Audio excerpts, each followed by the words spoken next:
Selamat bertemu kembali dengan kami di Jemaat Fisdah. Bagi saudara dan saudari yang saya kasih, yang dapat saya lihat melalui Zoom, dan juga mungkin ada yang sudah mengikuti melalui live stream saat ini, Facebook live stream.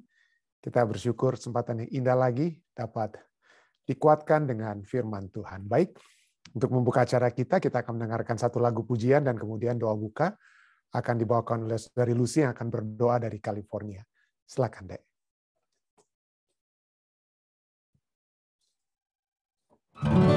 Did you ever talk to God above? Tell him that you need a friend to love. Pray in Jesus' name, believing that God answers prayers. Have you told him all your cares and woes, every tiny little fear? He knows you can know he'll always hear, and he will answer prayer. You can whisper in the crowd to him, you can cry when you're alone to him. You don't have to pray out loud to him, he knows your thoughts. On the lofty mountain peak, he's there. In a meadow by a stream, he's there. Anywhere on earth you go, he's been there from the start. Find the answer in his words, it's true. You be strong because he walks with you. By his faithfulness he'll change you too. God answers prayer.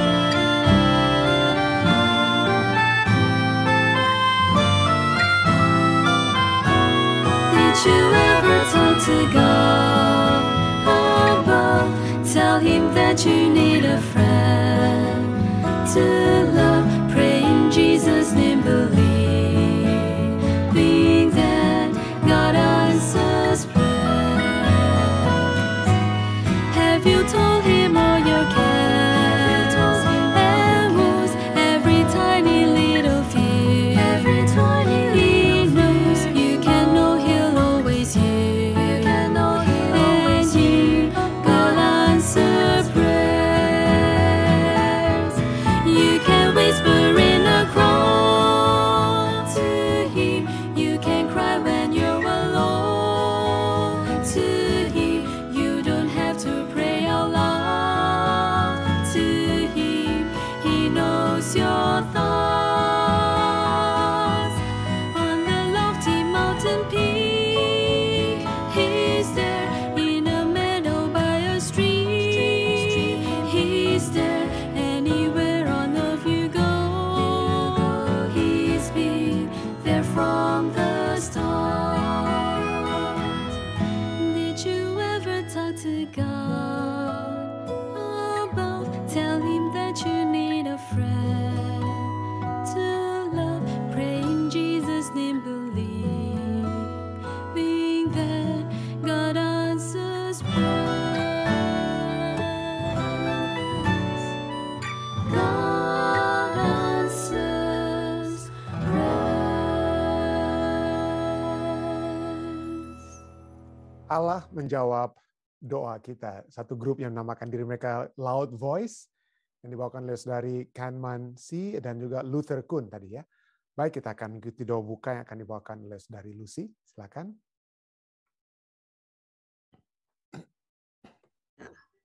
Kita berdoa. Bapa kami yang ada di surga, segala kepujian dan hormat hanya diperuntukkan bagi Engkau. Tuhan, tak putus-putusnya kami selalu memuji dan membesarkan Engkau.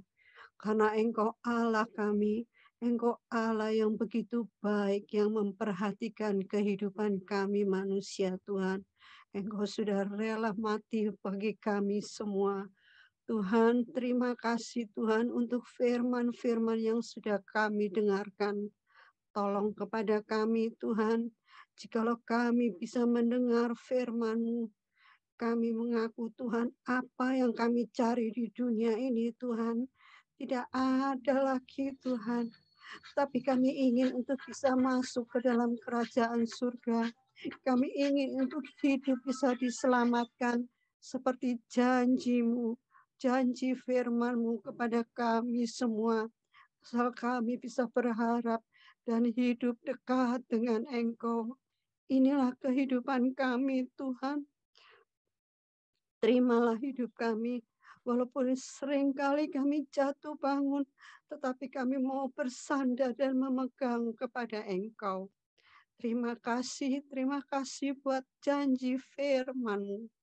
Tuhan, kami berdoa pada jam ini untuk Pendeta Stephen Rantung. Engkau mau urapi beliau, Engkau beri hikmat akal budi dari surga, dan juga kami semua yang mendengarkan Tuhan. Beri kemurahan-Mu untuk kami bisa mengerti dan melaksanakan firman-Mu, agar hidup kami boleh berkenan kepada Engkau. Terima kasih Tuhan. Inilah doa kami. Engkau mau ampuni segala kesalahan kami. Di dalam nama Tuhan Yesus kami berdoa. Amin. Amin. Terima kasih banyak Saudari Lucy yang sudah membawakan doa buka. Baik saudara sekalian, seperti biasa saya akan membagikan pelajaran kita, pelajaran sekolah Sabat pada saat ini ya. Dan kita memiliki satu judul yang berjudul Perlunya Tabir. Apa itu perlunya tabir ini ya, kita akan lihat pada saat ini ya. Perlunya tabir, inilah judul kita pada saat ini. Dan pelajaran sekolah Sabat kita kemudian katakan, tabir memiliki fungsi ganda. Oke, tabir veil memiliki fungsi ganda, itulah yang digunakan di Ibrani untuk, dan istilah yang digunakan Ibrani untuk tabir adalah bahasa Greka kate pestama, yang bisa merujuk pada tirai pelataran. Jadi di pelataran antara ruang sebelum masuk ke bilik yang suci ada tirai pelataran, itu sudah ada tabir di situ ya. Lalu tirai pintu masuk ke ruang luar tempat kudus ya, atau tirai bagian dalam yang memisahkan ruang kudus dari ruang maha kudus. Keluaran 26 ya kita lihat. Nah, ketiga tabir ini merupakan pintu masuk sekaligus batas yang hanya bisa dilintasi oleh beberapa orang saja. Siapa mereka? Oleh imam-imam ya. Dan khususnya untuk tabir yang terakhir yang memisahkan ruang kudus dan ruang maha kudus, hanya imam besar yang boleh lewat. Nah, bacalah Imamat 16 ayat 1 sampai 2 dan Imamat 10 ayat 1 sampai 3. Peringatan apa yang kita miliki dalam perikop-perikop ini? Dalam Imamat 16 ayat 1 sampai 2 kita lihat ada yang terjadi dengan anak Musa, yaitu apa? Sesudah kedua anak Musa Harun mati, yang terjadi pada waktu mereka mendekat ke hadapan Tuhan, berfirmanlah Tuhan kepada Musa. Ya, firman Tuhan kepadanya, katakanlah kepada Harun kakakmu supaya ia jangan sembarangan waktu masuk ke dalam tempat kudus di belakang tabir, ke depan tutup pendamaian yang di atas tabut, supaya jangan ia mati. Jadi Harun tidak boleh bahkan masuk ke bilik yang maha suci sembarangan. Ya, kita tahu kemudian hanya sekali setahun ya. Karena aku, dikatakan firman Tuhan sini katakan, karena aku menampakkan diri dalam awan di atas tutup pendamaian. Ada hadirat Tuhan di situ. Nah, Imamat 10 ayat 1 sampai 3 katakan, kemudian anak-anak Harun, apa yang terjadi sebelumnya ya. Nadab dan Abihu masing-masing mengambil perbaraannya, membubuh api ke dalamnya serta menaruh ukupan di atas api itu. Dengan demikian mereka mempersembahkan ke hadapan Tuhan api yang asing, yang bukan asal dari Ka'bah itu ya, yang tidak diperintahkan Tuhan kepada mereka.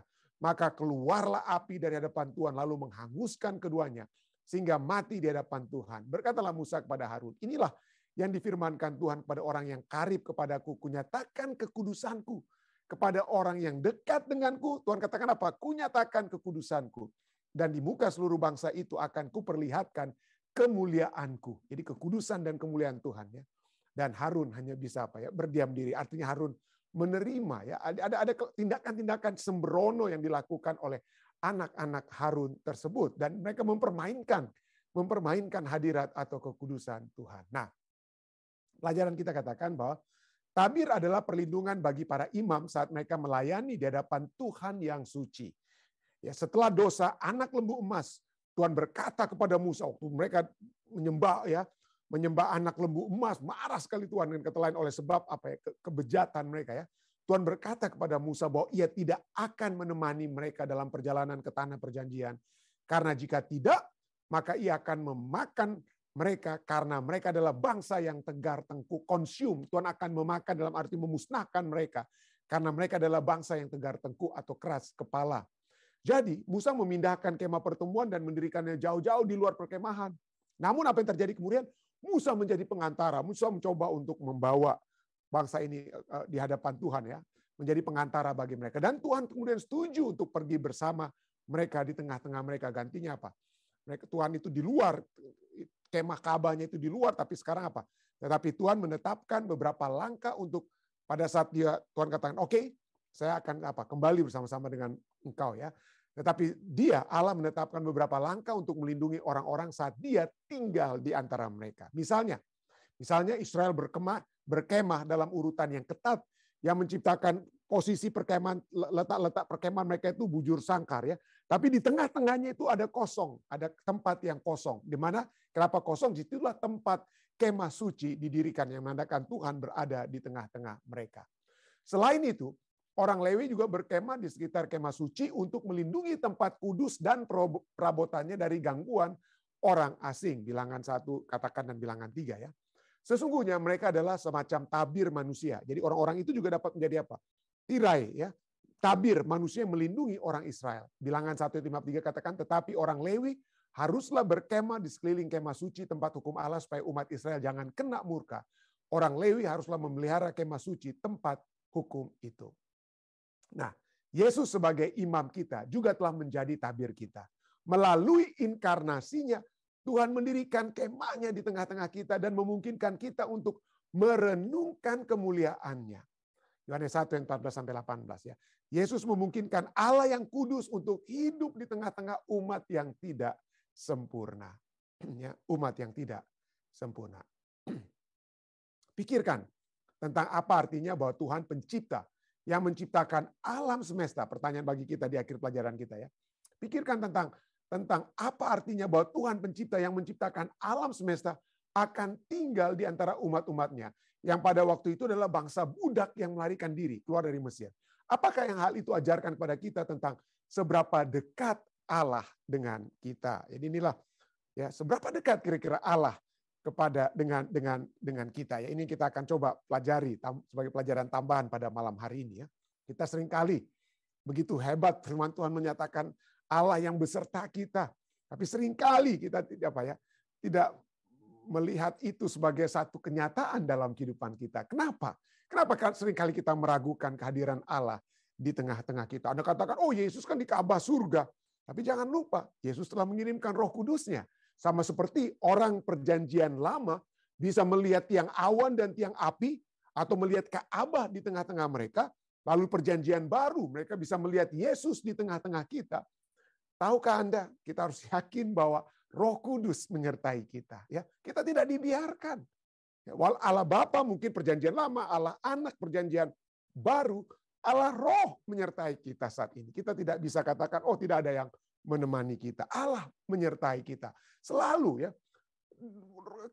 Matius 28 ayat 20, aku akan menyertai engkau sampai ke akhir, ke ujung bumi dan lain sebagainya. Kita lihat, ya, begitu banyak janji-janji kehadiran Allah, ya. Mazmur 23 ayat 4, ya, dikatakan, sekalipun aku berjalan dalam lembah kekelaman, ya, aku tidak takut bahaya, sebab engkau besertaku. Gadamu dan tongkatmu itulah yang menghibur aku. Penyertaan Tuhan itu satu jaminan, satu janji juga, saudara, ya. Yesaya 43 ayat 2 katakan, apabila engkau menyeberangi melalui air, aku akan menyertai engkau. Atau melalui sungai-sungai, engkau tidak akan dihanyutkan. Apabila engkau berjalan melalui api, engkau tidak akan dihanguskan. Dan nyala api tidak akan membakar engkau. Wah, mungkin Anda pikir, wah, ini mungkin bakar-membakar. Bagaimana dengan penyakit? Apakah Tuhan dapat menyertai kita? Oh ya, ya. Mazmur 91 ayat 3 dan 7 katakan, sungguh dialah yang akan melepaskan engkau dari penyakit sampar yang busuk. Walau 1000 orang rebah di sisimu dan 10.000 di sebelah kananmu, tetapi itu tidak akan menimpamu. Kenapa? Karena Tuhan akan menyertai umat-umatnya. Nah, pertanyaannya, pendeta, ya bagus sekali ini janji-janji Tuhan, tapi kenyataannya, waduh, pendeta, coba lihat banyak orang yang menderita, orang-orang yang mengaku pengikut-pengikut Kristus. Kenapa mereka Kalau ayat ini katakan mereka menyeberangi air, aku menyertai engkau, tapi banyak orang-orang Kristen yang saat ini menderita. Orang-orang Kristen yang apa ya, yang menyeberangi air tenggelam mereka, terbakar oleh api dan lain sebagainya. Jadi apa di sini ya? Apa yang dapat kita katakan pada saat kita melihat bahwa di dunia saat ini, 322 orang Kristen dibunuh setiap bulannya oleh karena kebenaran yang mereka yakini. 322 setiap bulannya. Setiap bulan, bukan tahun. Ya, ada 214 gereja-gereja Kristen dan bukan harta tapi properti milik gereja yang dihancurkan setiap bulan. Setiap bulan ada 772 bentuk penganiayaan, entah itu orang yang dipukul, orang yang diculik, diperkosa, ditahan dan lain sebagainya. Setiap bulan terjadi saat ini. Ya. Jadi kita lihat di sini begitu hebat ya.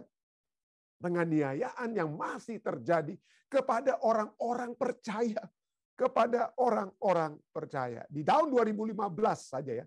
Di tahun 2015 ada 7.100 orang Kristen yang terbunuh mati ya oleh sebab kematiannya. Ini meningkat di tahun 2014 hanya 4.344. Jadi kalau seringkali pada saat kita melihat penderitaan manusia ya, ada yang pernah bertanya, pendeta, di mana Tuhan saat anak kecil 3 tahun, 7 tahun diperkosa dan dibunuh? Di mana Tuhan? Ya. Dan di mana Tuhan pada saat orang-orang Kristen ini mengalami penganiayaan? Tidak heran pertanyaan tentang kenapa sampai harus ada kejahatan, the evil yang ada dalam dunia ini menjadi satu pertanyaan yang mulai ditanyakan sejak dahulu kala oleh filsuf-filsuf Yunani seperti Epicurus. Epicurus ini dia katakan apa ya? Apakah Tuhan mau mencegah kejahatan? Is God willing to prevent evil? Apakah Tuhan mau mencegah kejahatan tetapi tidak mampu? Ya. Kalau Tuhan tidak mampu untuk mencegah kejahatan, berarti Tuhan itu tidak maha kuasa. He is not omnipotent. Dia tidak memiliki kemahakuasaan. Kalau dia mampu, tetapi dia tidak mau, ya. Kalau dia mampu tetapi dia tidak apa? Tidak mau, maka apa dikatakan? Tuhan itu jahat. Kenapa dia biarkan kejahatan? Kalaupun dia mampu, kalau kan kita lihat ya, kalau Anda memiliki kemampuan untuk mencegah kejahatan, cegahlah kejahatan. Tapi kalau Tuhan tidak mau, berarti Tuhan itu malevolent, jahat dia ya. Lalu apa lagi? Apakah dia mampu dan mau? Is he both able and willing? Kalau Tuhan itu mampu dan apa? Kalau Tuhan itu mampu dan juga dia mau mencegah kejahatan, kenapa? Lalu dari mana datangnya kejahatan? Kenapa dia tidak buat apa-apa? Epicurus bertanya ya. Kalau dia, berikutnya pertanyaan terakhir, apakah dia tidak mampu dan tidak mau? Kalau sampai Tuhan kita itu tidak mampu dan tidak mau mencegah kejahatan, kenapa kita harus panggil dia sebagai Allah kita? Wah, itu hebat sekali logikanya yang dia katakan. Sampai buku-buku filsafat modern saat ini, penjelasan tentang untuk membawa manusia untuk tidak percaya tentang keberadaan Tuhan itu dipakai dari Epicurus itu ya. The problem of evil tersebut. Ditanya terus ya. Dan ditanyakan, if God exists, jika Tuhan ada, maka dia itu apa? Mesti maha kuasa, dia harus maha tahu, dan moralnya itu sempurna. Moralnya secara sempurna dia secara moral. Jika Tuhan itu maha kuasa, maka dia, poin kedua, ini logika-logika ya, orang-orang yang berlogika. Jika Tuhan itu maha kuasa, maka dia memiliki kuasa untuk menghancurkan, menghilangkan segala bentuk kejahatan. Poin ketiga, jika Tuhan itu maha tahu, maka Tuhan itu akan tahu kapan kejahatan itu ada. Dan dia dapat apa? Mengetahuinya ya. Lalu kalau Tuhan itu secara moral itu sempurna, maka dia orang yang bermoral akan memiliki kerinduan untuk menghilangkan segala bentuk apa? Kejahatan atau evil. Namun faktanya apa? Kejahatan itu poin kelima, kejahatan itu ada. Jadi jika kejahatan itu ada, Allah itu ada. Kenapa harus ada muncul dua-duanya? Maka jawabannya, maka entah Tuhan itu tidak memiliki kekuatan untuk melenyapkan semua kejahatan, atau dia tidak tahu kapan kejahatan itu ada, atau dia tidak memiliki keinginan untuk melenyapkan semua apa? Kejahatan. Oleh karena itu, kesimpulan logikanya, Tuhan itu tidak ada. Itulah manusia ya, yang berpikir, tentang apa? Secara logika dan lain sebagainya, dan tidak mungkin membaca Alkitab dan melihat kenapa sampai kejahatan itu ada, siapa yang memulaikan kejahatan, ya. Tapi coba kita lihat dari semua pertanyaan-pertanyaan dilihat ini, mulai dengan satu kata yang penting, satu kata, 2 huruf saja. Apa itu kata apa? Kata if, ya. Jika Tuhan ini, jika Tuhan itu, ya. Kita selalu atau sering memulaikan keraguan kita terhadap tuntunan Allah dengan kata jika. Jika saja Tuhan menyertai kita, kita tidak akan sakit, pendeta. Jika Tuhan itu baik, pendeta, maka anak saya tidak akan mati. Jika Tuhan itu baik. Ya, jika Tuhan itu baik, anak saya tidak akan mati. Saudara-saudara, ini bukan satu argumen yang baru, ya. Bukan suatu argumen yang baru. Ini manusia sudah memiliki pertanyaan jika ini dari sejak dahulu kala. Sejak dahulu kala. Tuhan sudah memberikan janji penyertaannya. Ini di Hakim-Hakim 6 ayat 12. Bagaimana malaikat utusan Allah menampakkan dirinya kepada Gideon. Ya. Menampakkan dirinya kepada Gideon. Ya. Dan berfirman kepada Gideon, Tuhan menyertai engkau. Ya, pahlawan yang gagah berani. Waduh, apa kira-kira respons Gideon di ayat yang ke-13? Ayat sesudah malaikat ini berkata demikian, ya. Janji, sudah diberikan janji, Tuhan menyertai engkau. Munculnya malaikat itu juga begitu hebat, ya.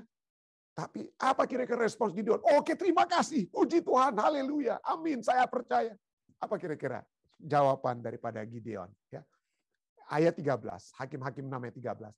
Jawab Gideon kepadanya, Tuanku, jika Tuhan menyertai kami, jika Tuhan menyertai kami, mengapa semuanya ini menimpa kami?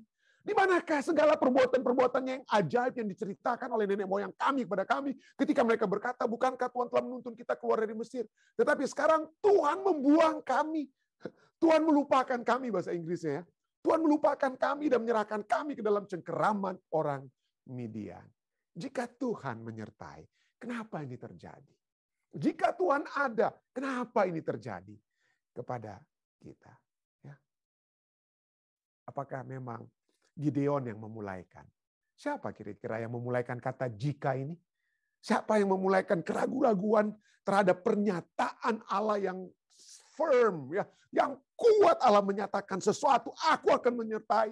Tapi kemudian, jika Tuhan menyertai, kenapa begini? Ya. Nah, kita lihat asal-usulnya itu bukan dari Gideon, saudara, ya. Kita lihat bagaimana pertanyaan ini sering kita tanyakan pada saat kita menderita, saat kita ditinggalkan oleh orang-orang yang kita kasih.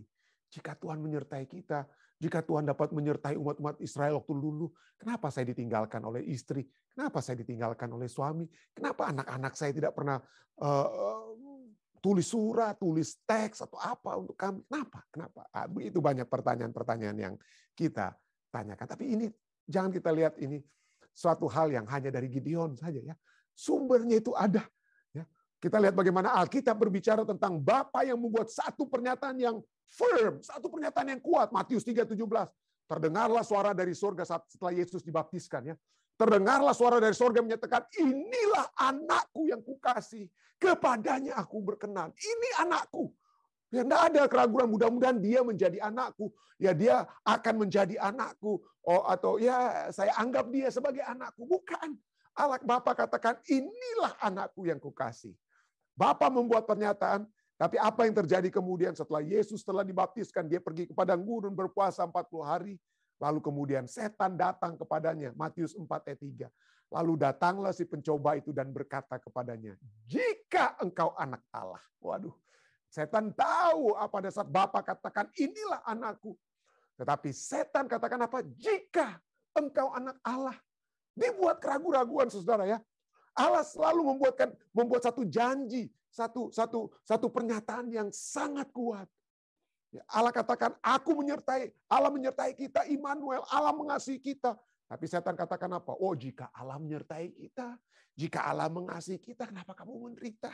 Kenapa kamu begini dan begitu?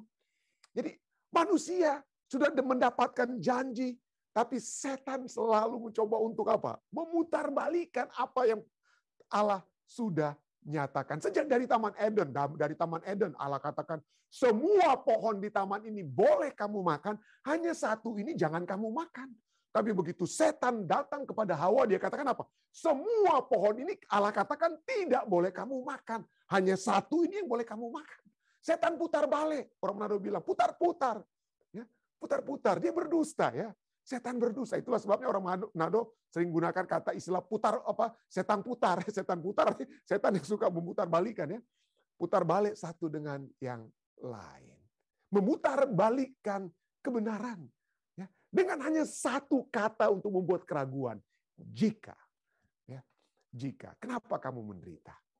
Jika Tuhan mengasihi engkau, jika Tuhan menyertai engkau, kenapa Anda menderita? Kenapa Anda harus ditinggalkan? Kenapa harus Anda masalah dipecat dari pekerjaan dan lain sebagainya? Kalau pada saat kita seringkali mengalami hal tersebut, kalau kita membaca kitab Ayub hanya sepintas, seakan-akan ini penyebabnya Allah ya. Tapi kalau kita lihat kitab Ayub dari awal hingga akhir, kita akan ketahui si setan itulah yang membuat penderitaan. Manusia tidak tahu. Ayub, keluarga-keluarga Ayub pada saat mereka datang untuk mencoba menghibur Ayub, mereka datang turun bersuka cita, menghibur dia. Lalu mereka katakan ya karena segala bagi mereka dalam pandangan mereka ini segala malapetaka yang Tuhan timpakan kepadanya. Tuhan yang membuat. Tapi kalau kita sudah membaca kitab Ayub, kita tahu bukan Tuhan yang membuat Ayub menderita. Setan yang membuat apa? Setan yang membuat dia menderita. Ya. Karena tidak ada rancangan Tuhan untuk membuat kita menderita. Yeremia 29 ayat yang kita sering ulangi. Bukan ada rancangan kecelakaan bagi umat manusia. Setan membuat kita harus mati, upah dosa adalah maut. Tetapi Yesus telah datang mati bagi kita dalam kasih-Nya agar supaya kita selamat. Bukan untuk binasa, bukan rancangan Tuhan untuk kecelakaan. Itu bukan rancangan Tuhan. Yeremia 31:3 katakan, aku mengasihi engkau dengan kasih yang kekal. Sebab itu aku melanjutkan kasih setiaku kepadamu. Yesus juga katakan, seperti Bapa telah mengasihi aku, demikianlah juga aku telah mengasihi kamu. Tinggallah dalam kasihku. Aku berani mati untuk kamu semua. Yesus Allah yang mengasihi. Tapi itulah ya, seringkali pada saat kita menderita, kita lupa ini semua. Kita lupa Allah yang menuntun kita. Coba kita lihat, kembali ke Mazmur 23 ayat 1 dan 4 sampai 4 tadi ya. Kita lihat bagaimana rancangan Tuhan untuk mencelakakan kita, bukan ya? Mazmur 23 katakan ayat 1 sampai 3, Tuhan adalah gembalaku, takkan kekurangan aku karena Tuhan gembala kita. Ia yang membaringkan aku di padang yang berumput hijau. Ia yang membimbing aku ke air yang tenang. Ia yang menyegarkan jiwaku. Ia yang menuntun aku di jalan yang benar oleh karena namanya. Semua yang Tuhan tuntun, semua apa yang Tuhan buat di sini, yang baik-baik. Tetapi kemudian apa yang terjadi yang tidak baik bukan karena Tuhan. Kenapa? Bukan dikatakan di ayat keempat, sekalipun Tuhan menuntun aku berjalan dalam lembah kekelaman. Oh, tidak dikatakan demikian, saudara ya. Tuhan tidak katakan, Mazmur 23 ayat 4 katakan, sekalipun Tuhan menuntun kita berjalan dalam lembah kekelaman. Tuhan bukan rancangan yang menuntun kita dalam lembah kekelaman. Dosa menyebabkan kita masuk dalam lembah kekelaman. Kematian disebabkan oleh sebab dosa. Adam dan Hawa berdosa. Matilah mereka, matilah kita semua. Dan bukan itu saja, mungkin dalam kesalahan-kesalahan kita sendiri, kita tidak ikut hukum kesehatan, kita tidak hukum ini dan itu, kita berjalan dalam lembah kekelaman. Itulah sebabnya ayat ini katakan, sekalipun aku, bukan Tuhan lagi, aku yang berjalan dalam lembah kekelaman, karena aku yang masuk di situ, tapi kita jangan takut bahaya. Kalau kita kembali, kalau kita tetap menjadikan Tuhan gembala kita, maka Tuhan akan terus menyertai apa? Menyertai kita. Jadi Tuhan dapat izinkan Ayub menderita. Tuhan dapat izinkan, Tuhan dapat mencegah Anda masuk dalam lembah kekelaman. Tuhan dapat mencegah Ayub tidak menderita. Tapi coba kita lihat, Ayub menderita. Kita masuk dalam lembah kekelaman. Tetapi marilah kita lihat itu bukan rancangan Tuhan. Dan kalaupun Tuhan izinkan, ya kita tahu ini semua terjadi Tuhan. Tapi solusinya yang Tuhan berikan, Dia memberikan anak yang tunggal ya. Solusi Dia berikan. Tapi kalaupun saat ini kita belum menerima the final solution, Yesus belum datang, kita menderita dalam dunia ini. Dalam segala penderitaan kita, ketahuilah bahwa penderitaan kita itu adalah bukan sementara, tapi sementara, kurang huruf T-nya di sini. Sementara, penderitaan kita cuma sementara. 1 Petrus 1 Petrus 5 ayat 10 katakan, dan Allah sumber segala kasih karunia yang telah memanggil kamu dalam Kristus kepada kemuliaan yang kekal akan melengkapi, meneguhkan, menguatkan, dan mengokohkan kamu sesudah kamu menderita seketika lamanya. Suffered a while. Sementara engkau menderita seketika. Dengan kata lain. Penderitaan kita bukan hanya sementara, tapi juga dapat kita lihat ringan. Karena Tuhan yang dapat memberikan kekuatan bagi kita. Ringan. 2 Korintus 4:17, sebab penderitaan ringan yang sekarang ini mengerjakan bagi kami kemuliaan kekal yang melebihi segala-galanya, jauh lebih besar daripada penderitaan kami. Jadi dengan kata lain, penderitaan kita sekalipun, ya, itu ada maknanya. Nantinya ada apa?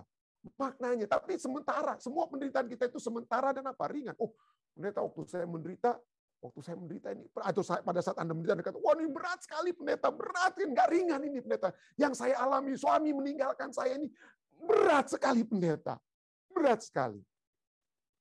Berapa banyak di antara Anda yang dulunya menderita, ya, begitu hebat penderitaan Anda seakan-akan berpikir, wah ini sudah di akhir dunia nih saya pada saat ini. Namun pada saat sekarang ini, Anda melihat ke belakang penderitaan Anda dulunya itu, ya, masalah yang besar yang tadinya Anda tidak sanggup untuk tanggung di waktu lalu. Apa yang dapat Anda katakan, ya, tentang penderitaan tersebut? Ya? Ternyata penderitaan itu Anda telah lewati. Badai itu telah berlalu. Dan itu tidak selamanya Anda menderita. Itu terjadi sudah 30 tahun lalu. Tapi justru peristiwa tersebut telah apa, ya, menjadikan satu makna. Ada maknanya bagi saya. Ada maknanya bagi saudara. Artinya ada yang juga saya alami berapa puluh tahun lalu. Dan waktu itu seperti the end of the world. Tapi saat ini, waduh, saya bersyukur juga kepada Tuhan. Atas apa yang telah terjadi waktu itu. Walaupun saat itu berat sekali dan kata lainnya. Karena Roma 5 ayat 3-4 katakan apa? Dan bukan hanya itu saja. Kita seperti Rasul Paulus katakan, kita malah bermegah juga dalam kesengsaraan kita. Karena kita tahu bahwa kesengsaraan itu menimbulkan ketekunan. Dan ketekunan menimbulkan tahan uji. Dan tahan uji menimbulkan pengharapan. Kalau saya hanya gagal waktu itu dengan tidak mendapatkan kekuatan, tidak dapat tahan uji, saya nggak tahu apakah saya bisa menjadi berbicara di hadapan Anda pada saat ini. Jadi inilah poinnya. Jadi kita lihat betul banyak orang-orang Kristen yang menderita, banyak orang-orang Kristen yang seperti saya bukan tadi mengalami aniaya, seakan-akan Tuhan tidak ada di tengah-tengah mereka. Seakan-akan Tuhan tidak ada di tengah-tengah mereka. Tetapi kalau Anda membaca firman Tuhan, Anda akan lihat betul ada umat-umat Tuhan yang mendapatkan mujizat kelepasan. Ya, Kitab Ibrani berbicara tentang itu. Ada orang-orang yang dilepaskan dari mulut singa. Tapi juga ada kelompok lain seperti khotbah saya beberapa waktu lalu. Ada kelompok lain yang mana mereka tidak terlepas daripada apa? Daripada penganiayaan tersebut. Nah, apakah Tuhan tidak bersama-sama mereka dalam lembah kekelaman? Di dalam lembah kekelaman pun Tuhan bisa memberikan kekuatan kepada kita. Jadi satu hal yang dapat saya lihat di sini juga, satu poin penting pada saat kita berbicara tentang orang-orang yang menderita karena penderitaan, ya, mereka justru bukan orang-orang yang meragukan kehadiran Tuhan. Orang-orang yang dianiaya saat ini di negara-negara lain karena keyakinan mereka terhadap Tuhan, mereka itu bukan mereka yang mempertanyakan kehadiran Tuhan. Yang mempertanyakan kehadiran Tuhan itu justru orang yang tidak menderita. Gideon dibandingkan dengan orang-orang Israel lainnya, Gideon itu dari keluarga kaya, dari keluarga yang mampu. Tapi dialah yang dia yang mempertanyakan dengan kata lain kehadiran Tuhan tersebut. Itulah sebabnya ada satu kutipan yang cukup menarik dari James Stewart. Dia katakan, ya, bahwa the problem of evil, masalah tentang kejahatan lebih sering dikemukakan, diangkat oleh para penonton kehidupan, spectators of life, daripada para pejuang yang sebenarnya berada dalam penderitaan tersebut. You will hardly ever find that the great sufferers are the great skeptics. Anda hampir, bukan sempurna, Anda hampir tidak akan pernah menemukan bahwa para penderita besar adalah orang-orang yang skeptis, yang mempertanyakan hadirat Tuhan.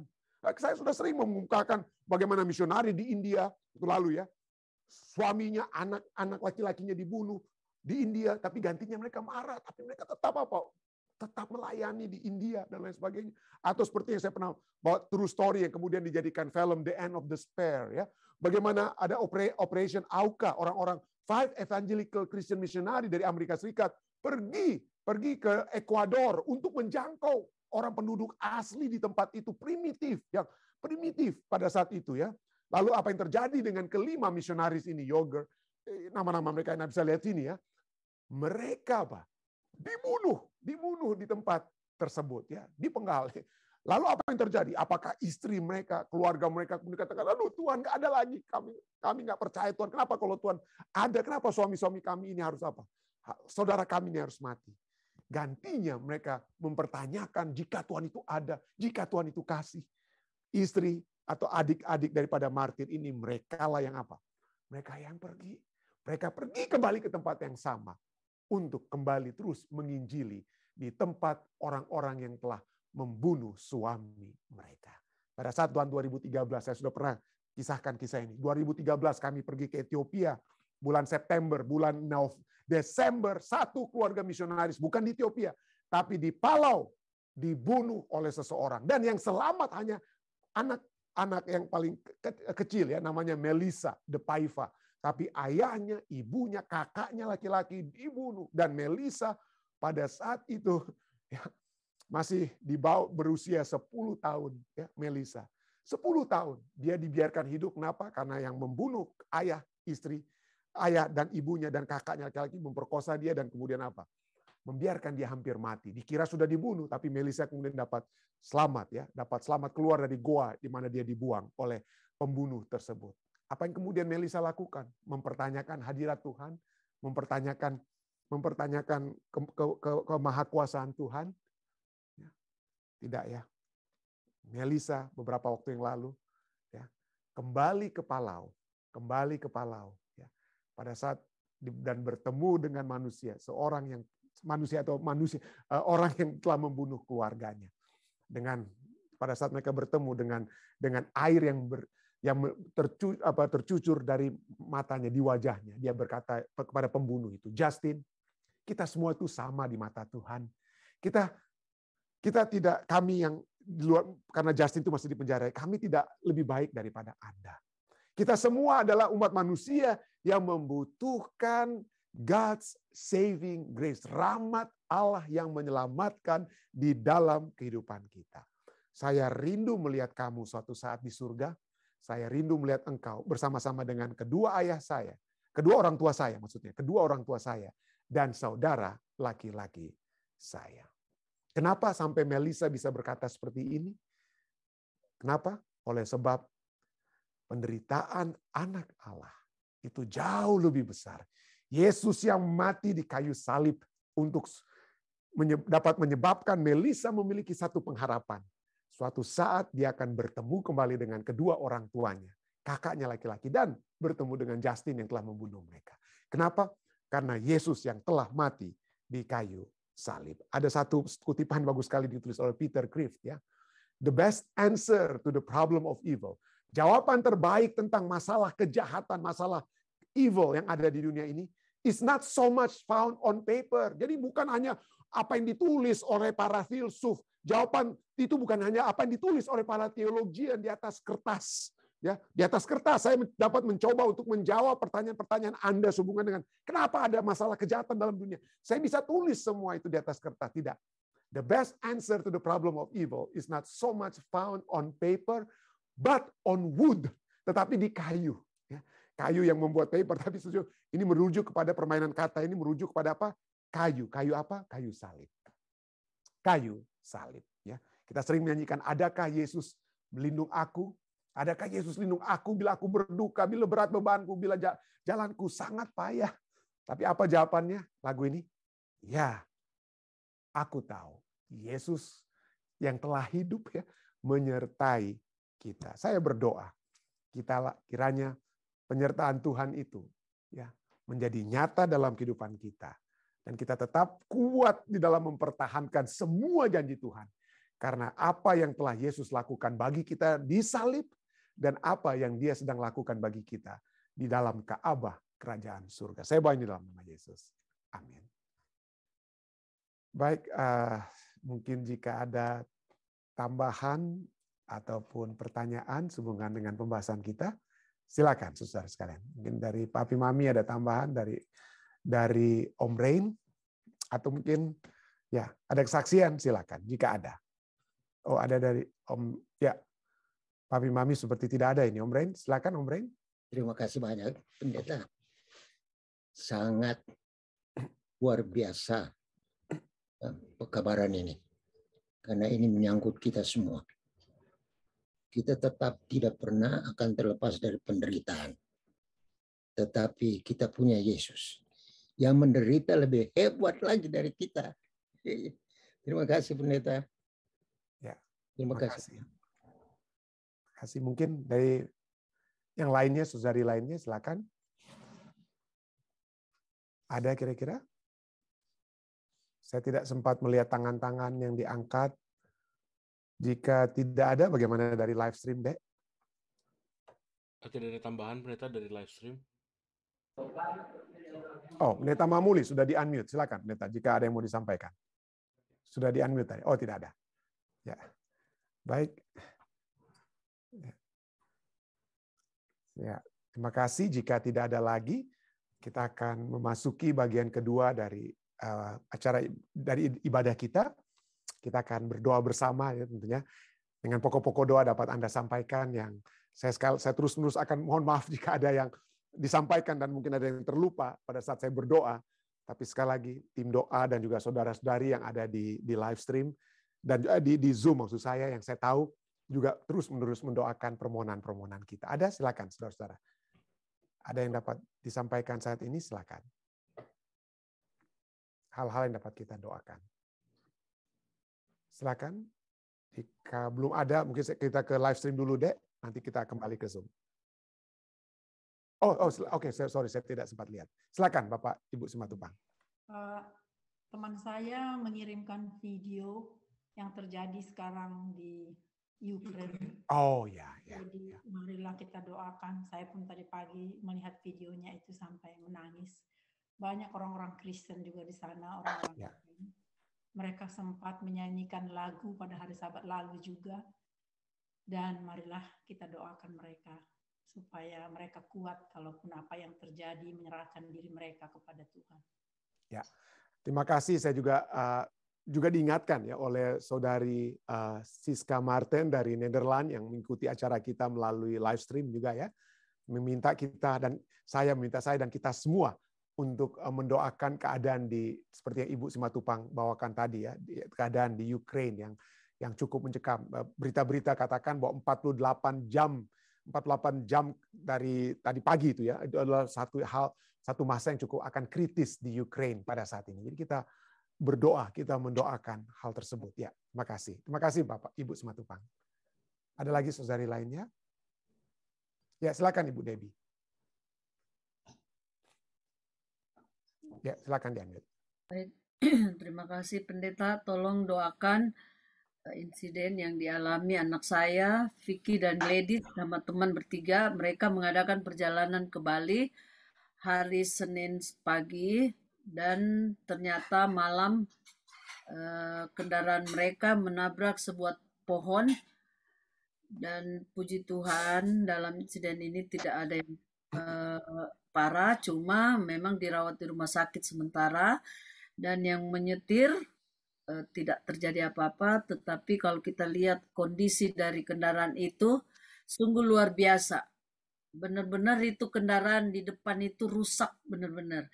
Tapi puji Tuhan, memang Tuhan Maha Baik, masih memberikan kesempatan dan tolong doakan mereka dalam pemulihan dan sekarang sudah menyeberang ke Bali dan sekarang saya dengar sudah nyampe di Bali dan mereka akan di-scan karena Gladys kepalanya agak bengkak dan anak saya Vicky karena terbentur dada tapi katanya sudah diperiksa dan tolong doakan Pendeta semoga semua pemeriksaan observasi berjalan dengan baik. Terima kasih. Oke, terima kasih.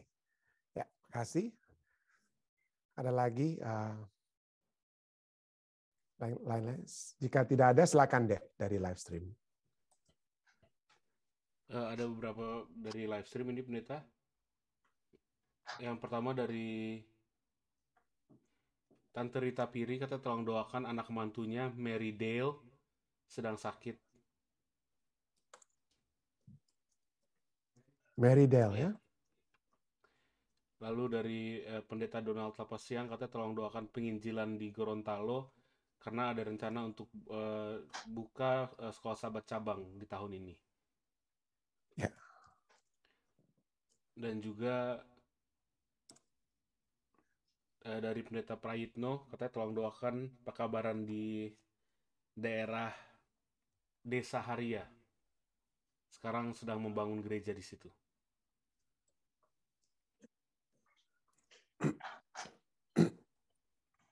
Tambah pendeta. Ya, silakan Om Bren. Ya, Desa Haria itu di Pulau Saparua, pulau kami. Dulu ada keluarga Lesi Lolo di situ, tapi ketika opanya meninggal, ya ada sedikit mereka situ, dan kita berterima kasih karena dari jemaat Tuhan juga mau dirikan satu bangunan gereja di sana. Terima kasih. Terima kasih. Ya, terima kasih banyak Om Ren. Ya, terima kasih. Ya, ada lagi mungkin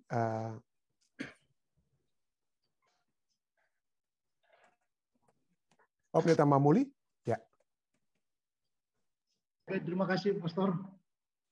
Tolong doakan untuk pekerjaan Tuhan yang ada di daerah Misi Nusa Utara.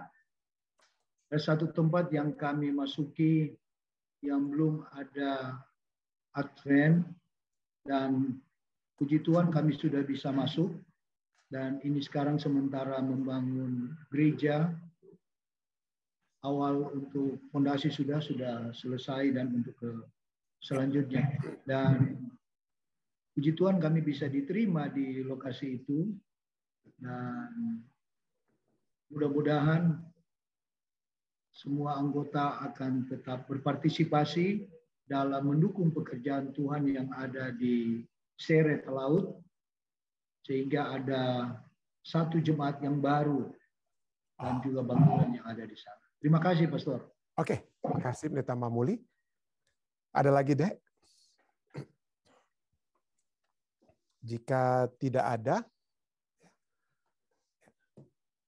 ya. Oke. Ya, sudah ya, tidak ada lagi. Oke.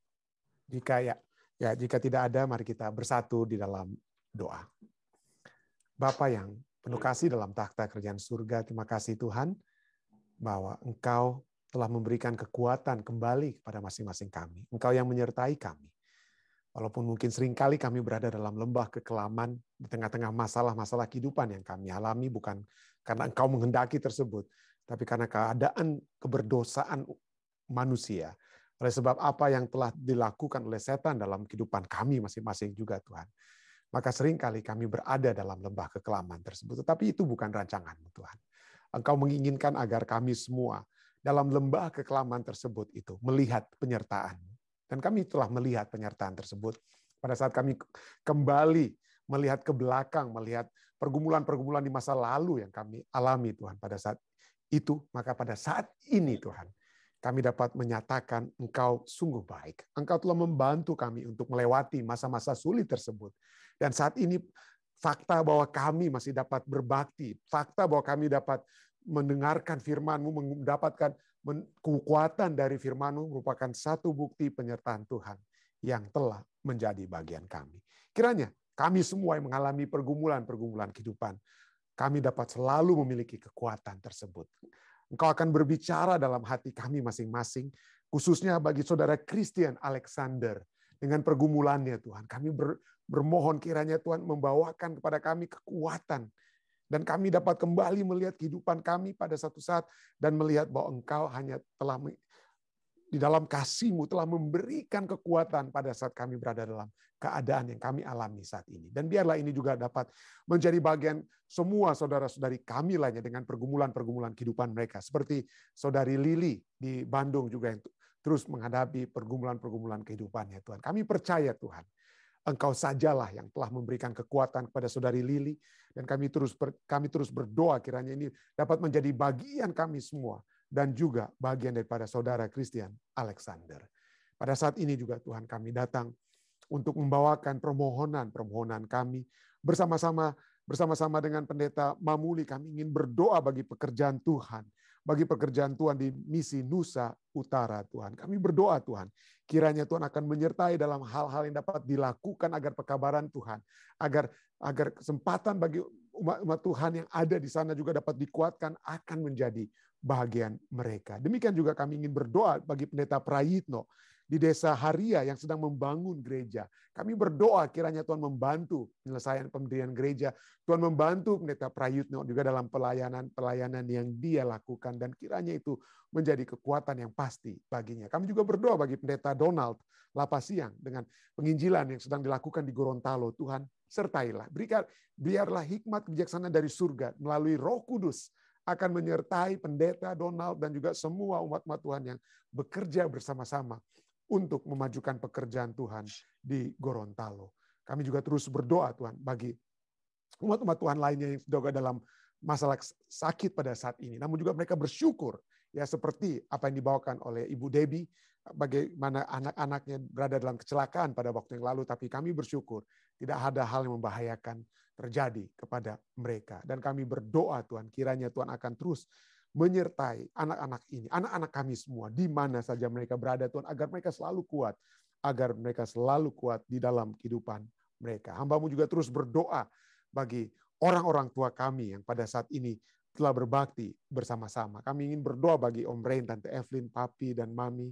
Kami ingin terus berdoa bagi Tante Omi Wisang yang ada di California Tuhan. Bagi Tante Omi Asa juga kami ingin berdoa bagi mereka. Kiranya kekuatan surga dapat menjadi bagian mereka. Terus juga berdoa bagi keluarga Simatupang, Bapak dan Ibu Simatupang. Bagi keluarga Sumarau yang ada di Depok, di Jakarta. Kami berdoa bagi mereka. Dan semua yang mungkin hamba saat ini tidak sempat sebutkan satu persatu. Seperti keluarga Awi Tuhan. Kami ingin berdoa bagi mereka.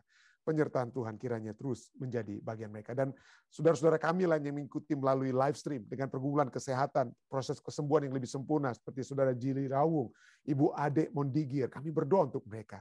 Dan mereka yang memiliki permohonan-permohonan pribadi Tuhan, kiranya Tuhan akan terus membantu mereka. Kami berdoa bersama-sama dengan Tante Eta Londa, dengan urusan keimigrasian dan hal-hal lainnya. Kami berdoa untuk beliau Tuhan.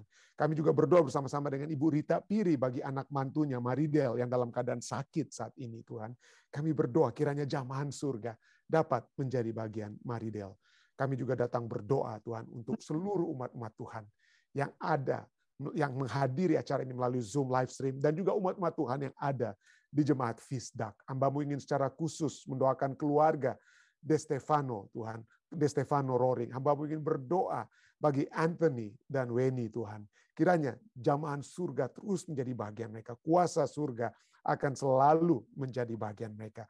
Bawa mereka semakin kuat dalam kehidupan kerohanian mereka. Dan sehat dalam melakukan pekerjaan-pekerjaan mereka. Berkat-berkat surga akan selalu berlimpah bagi mereka. Hamba-Mu juga ingin berdoa bagi saudari Daisy Kaligis Tuhan. Kiranya penyertaan surga dapat selalu menjadi bagian Daisy. Dia tetap dalam iman, keyakinan yang kuat Tuhan. Akan selalu melihat rancangan Tuhan yang terjadi dalam kehidupannya. Kehidupan Yesi juga di Indonesia dan seluruh keluarga besarnya. Hamba-Mu juga terus berdoa bagi saudari Ceci Masih Londa, bagi James dan Joel Tuhan. Dan juga khususnya bagi ayah daripada saudari Ceci. Kiranya proses kesembuhan dari surga dapat menjadi bahagiannya. Kami terus berdoa juga Tuhan. Kiranya penyertaan Tuhan yang pasti akan menjadi bagian kami semua yang masih berbakti dengan satu kebebasan yang indah kami miliki. Tapi tidak demikian bagi saudara-saudari kami yang ada di Ukraina, Tuhan, di Ukraina. Kami berdoa bagi mereka, Tuhan. Biarlah Engkau melindungi umat-umat Tuhan yang ada di sana. Bahkan Engkau melindungi Ukraina daripada hal-hal yang tidak diinginkan. Kami ingin Tuhan, kiranya Engkau berperkara sehingga keselamatan itu dapat menjadi bagian mereka. Tapi kami percaya Tuhan, walaupun mungkin ada penderitaan yang hebat sedang terjadi, Tuhan tidak akan pernah meninggalkan mereka Tuhan. Tuhan akan terus menjaga umat-umat Tuhan secara khusus yang ada di Ukraina.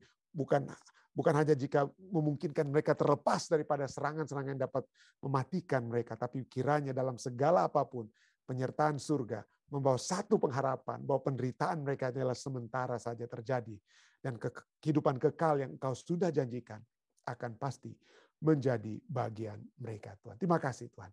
Terima kasih Engkau sudah mendengar dan menjawab doa kami. Terima kasih Engkau sudah menyertai kehidupan kami dan Engkau akan terus menyertai kami hingga kami masuk dalam kerajaan. Inilah doa dan permohonan Yang kami bawa hanyalah dalam nama Yesus Kristus Tuhan dan Juru Selamat menebus kami. Amin. Sekali lagi terima kasih banyak saudari sekalian yang sudah bergabung melalui live stream, melalui Zoom, dan juga sudah mengikuti siaran ini secara ulangan ya, ulangan daripada acara ini. Tuhan memberkati kita semua. Stay safe, stay healthy. Sampai bertemu besok di waktu yang sama.